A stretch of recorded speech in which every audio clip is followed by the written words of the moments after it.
Hello, my name is Frances Fox. This show, podcast, video chat is news from other dimensions.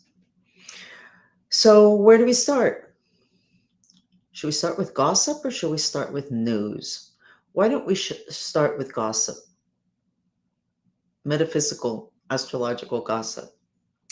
So, guess what the most sexual of all the astrological signs are?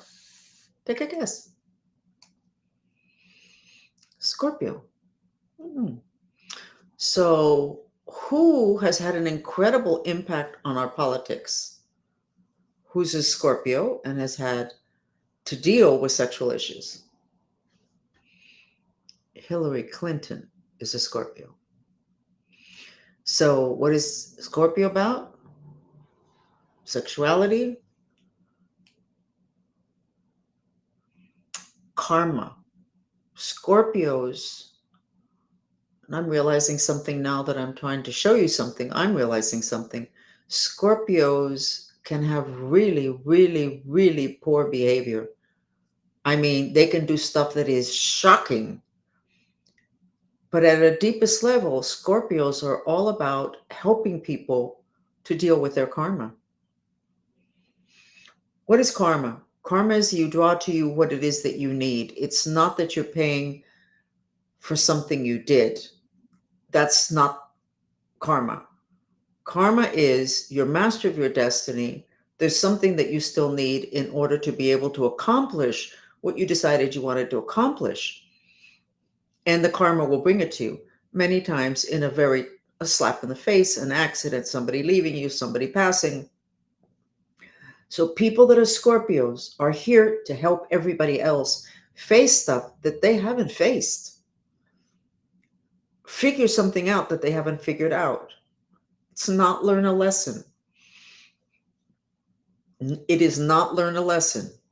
And when you get that, you get closer to being a master, because a master is somebody who looks at things and says, why do I need this problem? Why do I have this problem? Why is this repeating again to me? Because I have something that's creating the pattern, which is practically always a trauma. So Hillary Clinton is a Scorpio. She brings up issues that need to be dealt with. Scorpio is water, emotions. Scorpio puts out fire. This is good. She married a Leo, Bill Clinton. A Leo. Leo is a fire sign. She's a water sign. Water, fire. Water puts out fire. Hillary Clinton.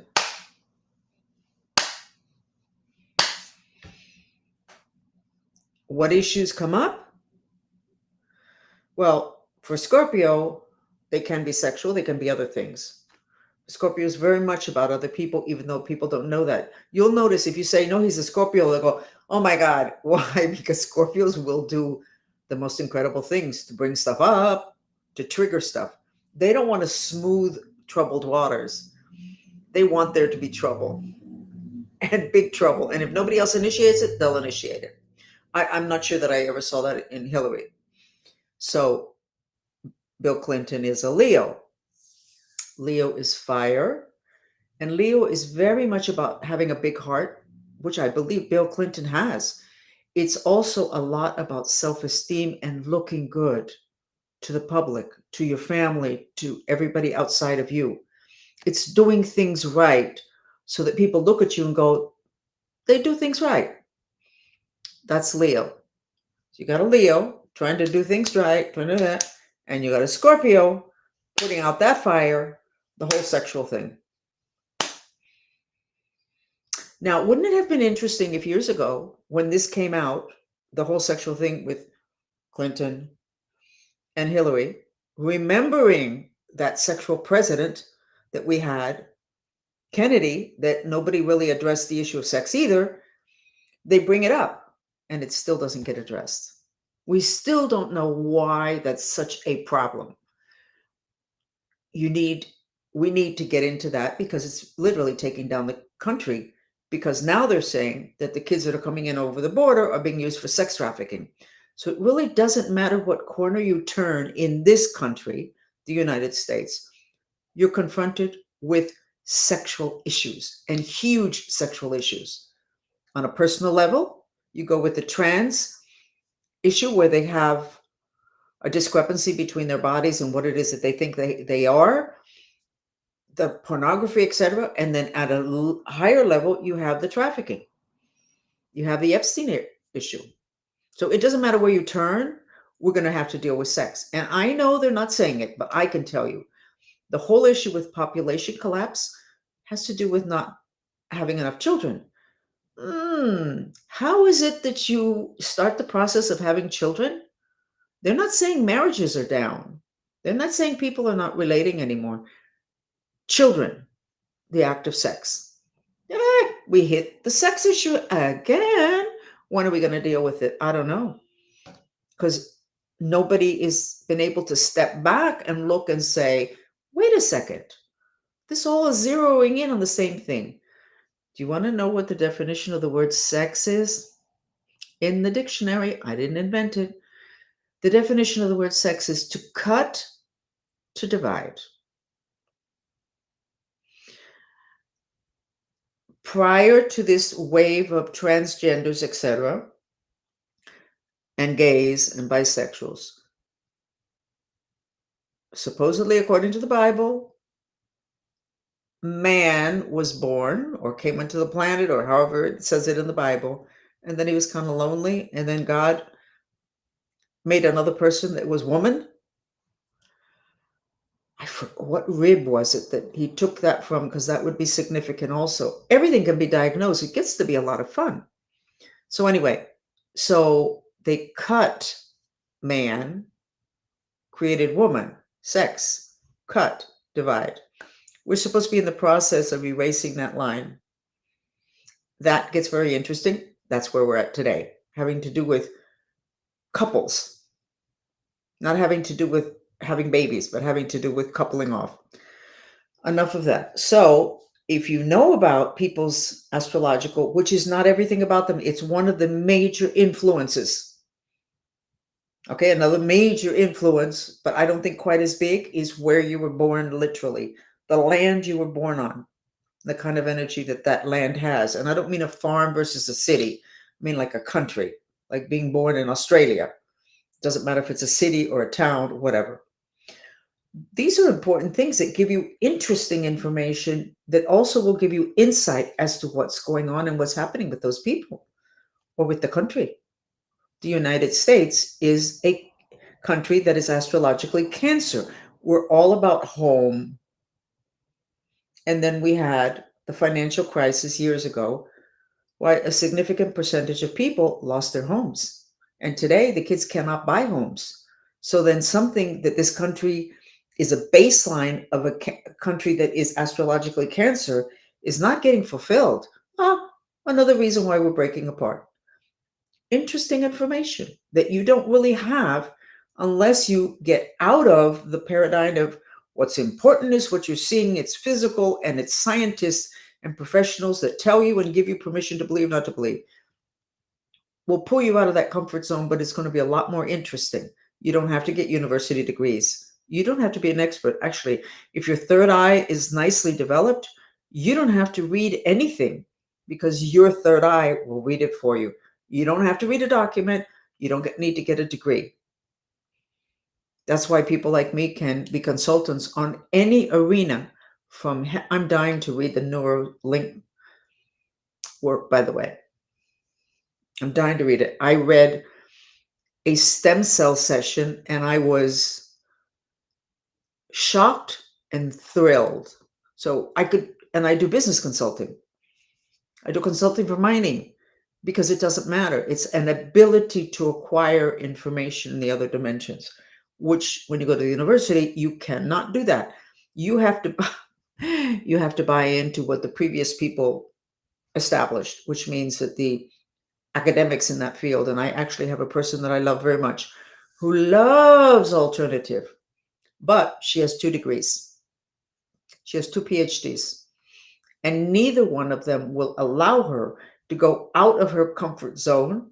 No, to go out of the square box that those 2 degrees put her in. She could voice a private opinion, but she could never document it. She could never have it made public. The astrological component, the energetic component, the causal component of psychological issues or whatever it is that her degrees are in. She can't go public with that because she'll lose her degree. She'll lose, the ethics committee will take her down. How are we going to become multidimensional, which we are already multidimensional? How do we integrate that if our universities will not allow it?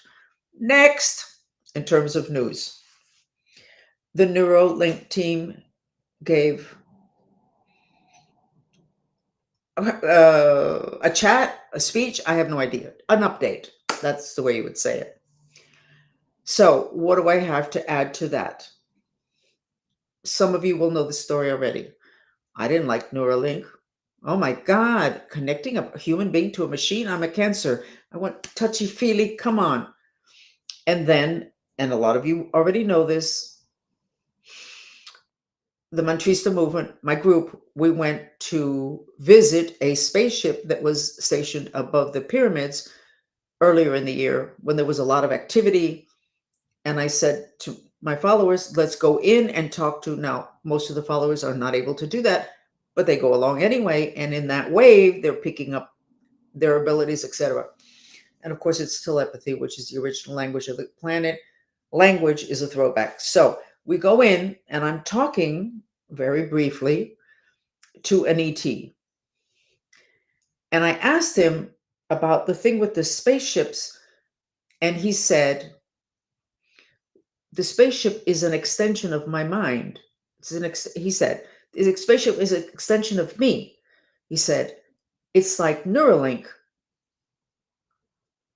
And I went, whoa, okay, I get it.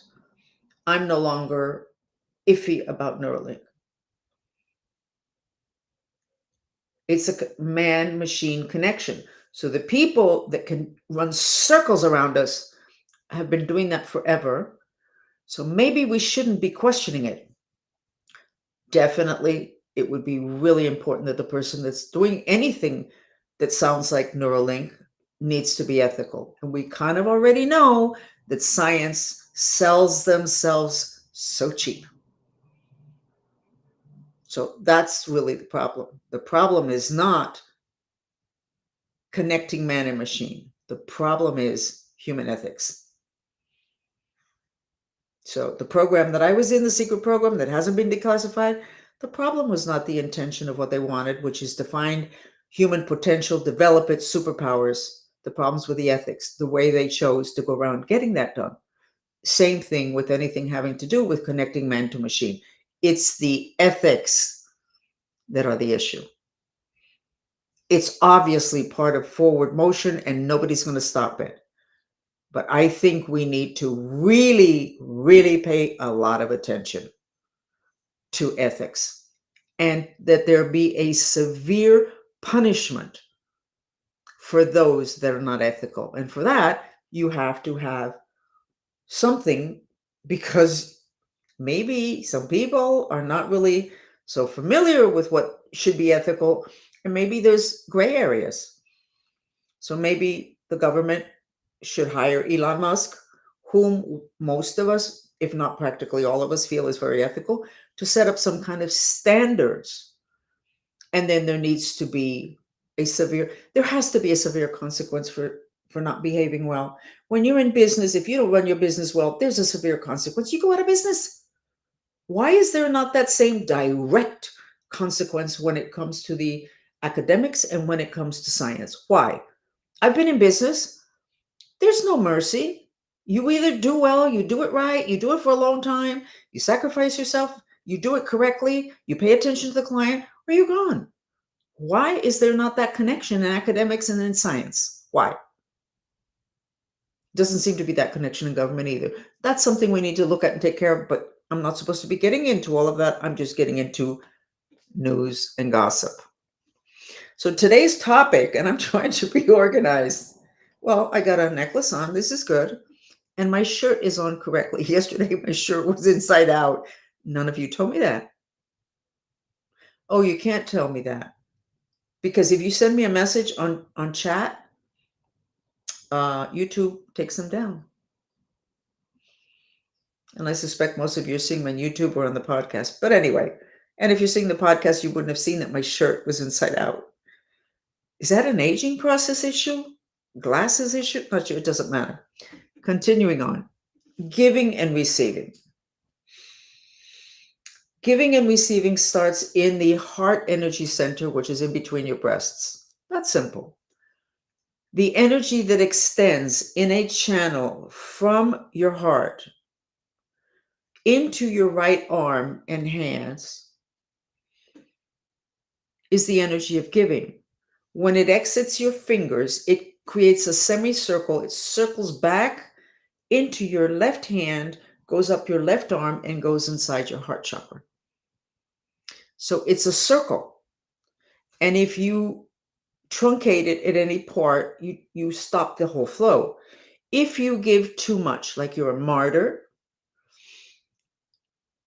you take away energy from receiving, because there's only 100% of energy of giving and receiving. So if you do like 90% of the giving, because you're a very giving person, you're a martyr, there's only 10% less having to do with receiving. So anyway, I was in one of my chats. It's called Ask Francis, but in Spanish. And somebody was saying that everybody that they worked with was a traitor, and they only took for them, and they never gave them anything back, and they always got left, all the relationships cost them money. Okay, so I went ahead and I looked at it, and it turned out that the woman's mother was a martyr that used to sit at the kitchen table, and the neighbors would come and say, "Oh my God, my husband didn't earn enough money, so I can't pay my bills." And the mother would pull out of her pocket money, and the woman, and give it to the neighbor, and the neighbor would leave, and then the neighbor would come back and say, "Listen, you gave me 20, but I only have 10, so here's 10." The mother was like, "Okay." So this woman witnessed her mother do this for years. So she ended up repeating the pattern of giving and not receiving. Okay, so then I said, you know what? Maybe there are matrix type implants on the hand and on the giving and receiving. Lo and behold, there was. You know that the movie Matrix turns out to be accurate. So anyway, I worked and I was able to cut some of the implant on the left hand that was blocking receiving. Now that woman has to work with the mantra to clear the pattern that she picked up witnessing her mother doing this. She was probably horrified after several years of that, because it didn't feel, when I was looking at the images, that the family was super affluent. The whole point was not whether they had money or not. The whole point was the money was going out and it wasn't coming in. But it wasn't coming in because the mother was allowing this, because she could have said to the neighbor, "Next week you can give me the other $10. And she didn't. She accepted half of what she had given. So do you have an arm of yours that has broken? Left arm, left shoulder? That means you have had a big hit to your ability to receive. Do you have a problem with your right hand or shoulder? That means you have a big block to giving. Either place you have a block, you are screwing up the giving and receiving energy, which should be balanced. So that if you're at a certain level economically, you'll be giving at that level and then receiving at that level. But you have to be unblocked. And most of us have, to one extent or another, a block. So anyway, I set up a class in which I'm going to work with people for an hour on receiving, which is where most of us are deficit, and cutting, because it's more than one implant. This whole implant situation that I became aware of like 2 months ago, because I was able to see one and I was like, oh my God, this is the movie Matrix, has really knocked the socks off of me. I know that's a very old-time expression, but I'm an old-time lady. I'm still shocked at the number of implants everybody has. which makes it much more difficult to achieve your intentions because those implants are hoses that are hosing in, channeling into you energy that is not good, or what would have been a good energy, but not in that excess. And remember that the first one that we found is in back of the liver. And that implant goes from your liver to Orion, which is the planet that is kind of the planet that keeps planet Earth at war. That's going into your liver, which is the organ that handles temperature in your body, hot, cold. Everybody's too hot. That's too much fire. And what does too much fire give you? Anxiety, you can't sleep, insomnia, restlessness, anxiety, frustrations, anger, hatred, irritability, emotional violence, physical violence, and murder. And ultimately, suicide is also excess fire. So that Orion is putting into you an energy that is pushing all of these negative energies into an organ that's in this is too much, your solar plexus chakra, which is where your personal power is channeled. And yes, I gave you too much information right now. It's too much. It's even too much for me. And I kind of have a grip on every piece of it. You put it all together and you go, oh my God. Remember, the left side, the liver, was where Christ was pierced by that lance on the cross. And I knew that that was a message, because that connection with Orion is where evil, or maybe the biggest part of evil, enters planet Earth, through the back of your liver. Okay, so what can you do that's really simple? Because I'm into simple solutions.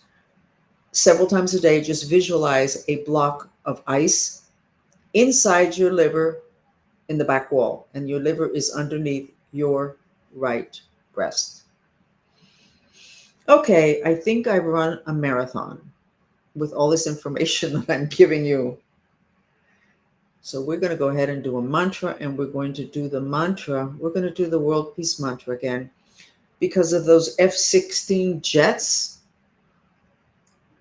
that the UN is giving Ukraine to use against Russia.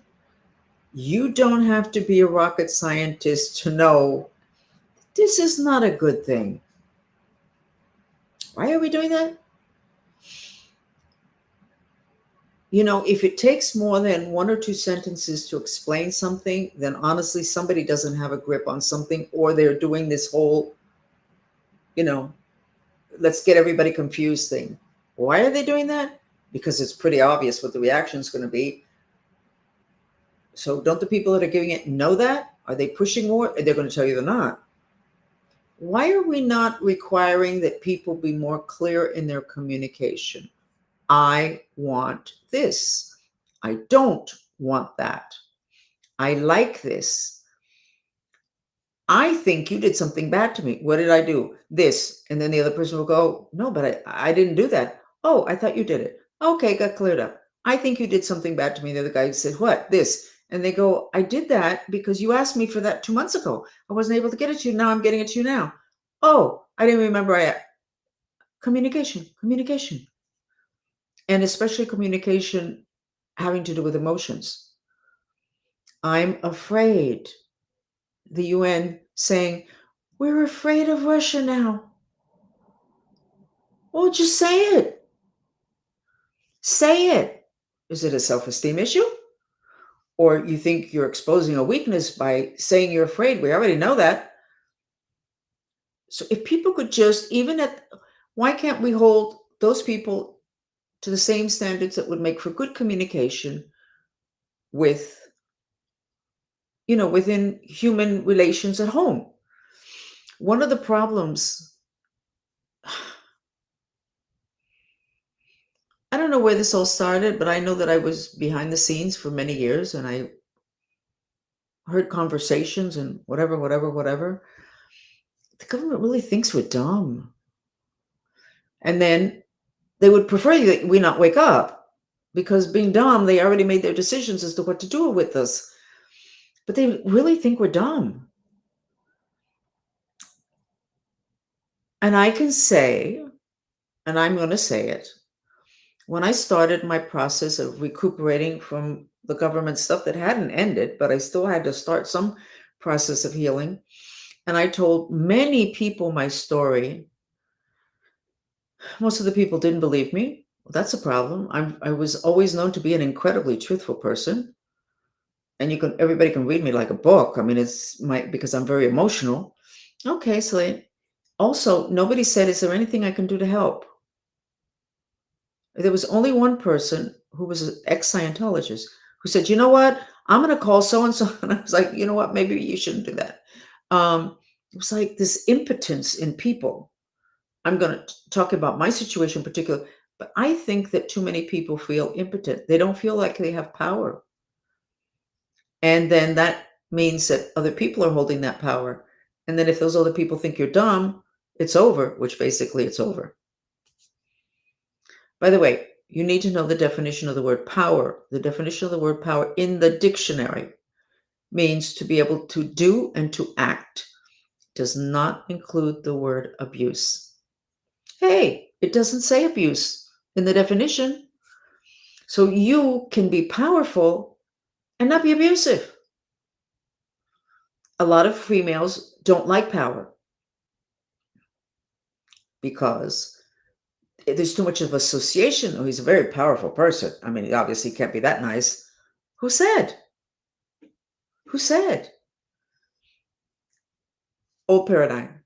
So you want to be powerful so that you can do and act based on, and then hopefully you have all your ethics and everything and you're aligned with your mission in this incarnation, etc. You want to be powerful. Male energy of power is channeled in your right leg. So, my goodness, I think I could talk forever, but I can't. We need to do a mantra. So, let me finish with this. Where are your legs right now? Don't move them.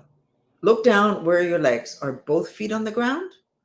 Is one foot up in the air? Is one leg on top of the other to where only one foot is in the ground? Which is the foot that's not on the ground? So, the right foot channels the male energy of power. In all humans, whether you're male, female, trans, gay, it doesn't matter. Right leg and foot channel the male energy of power. Left leg channels the female energy of wisdom. You're supposed to have both feet on the ground and you will have power with wisdom. I always had my right foot on top of my knee or on top of my leg. I never had my right foot on the ground.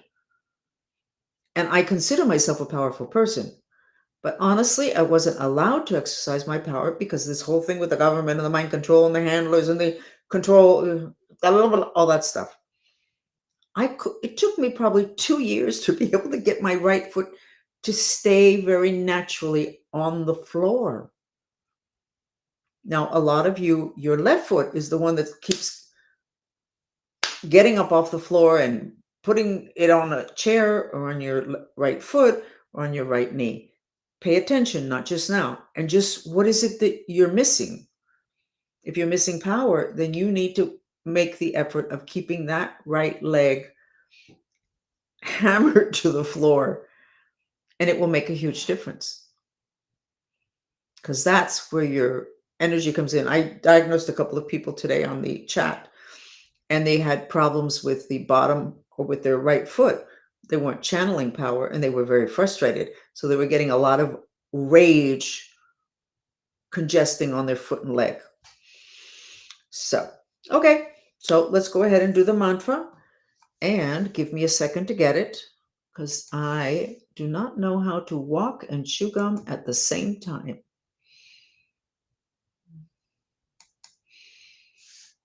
I know how to do it. I just can't do it.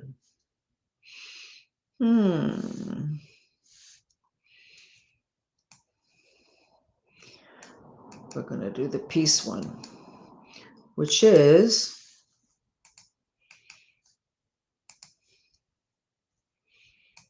I'm half Cuban. We talk a lot. Fidel Castro used to talk for hours, hours, hours, hours with everybody standing in the sun. I don't want to be like that. Oh dear. I'm not going to make you stand in the sun. I'll give you all umbrellas. Okay, here we go. This is the trilling music, which is includes bird chirping, which is the frequency is called trilling, and it is the sound of the mind strings which create reality.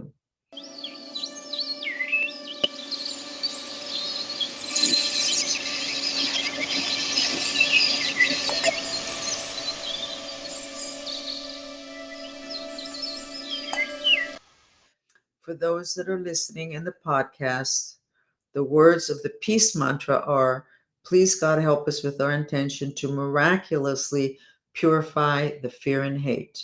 Please, God, help us with our intention to miraculously purify the fear and hate. And you repeat it in silence and expel the breath through your mouth.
Okay, so when we started, I did a collective sketch of our consciousness. For those listening in podcasts, this is there's a link next to the podcast to the video chat on YouTube where you can see this. This is how you looked when you came in, all of us as a collective mind. And collective minds are what move the planet.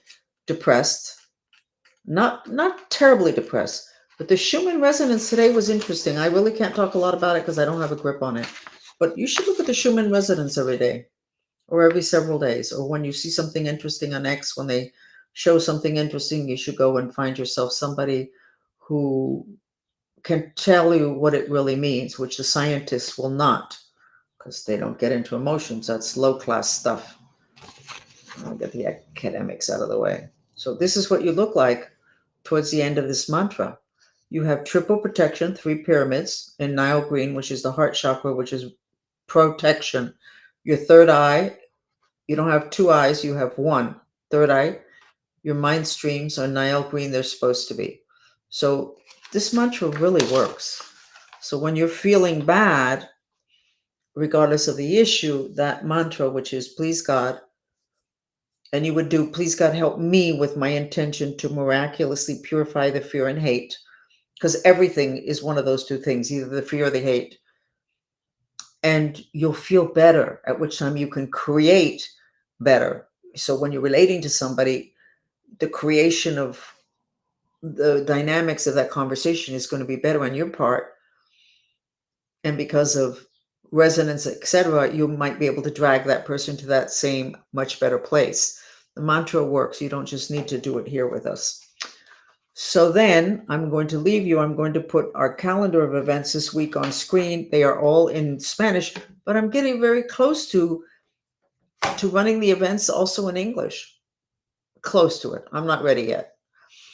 Why is it that I'm not ready to do that? Because if you don't really believe in spirits and you haven't integrated that information, and you don't have any knowledge of the chakra system, which is really your energy centers, and it's very difficult to be able to help in the other dimensions when it has to do with teaching. I mean, giving a healing, no problem. But in terms of being able to show you something, analyzing and explain it to you is very difficult. There's a really big, wide gap. If you don't get the whole spirits issue, as I say, your kid says there's a spirit in the bedroom at night and your kid's not a liar, and you go, no, there's not, you just don't want to go to sleep, you're not going to be able to deal with the alien issues. And that's right on top of our heads and inside the heads of a lot of our children. Okay, so I'm going to put the calendar up, but basically, this is goodbye. We will see you back tomorrow.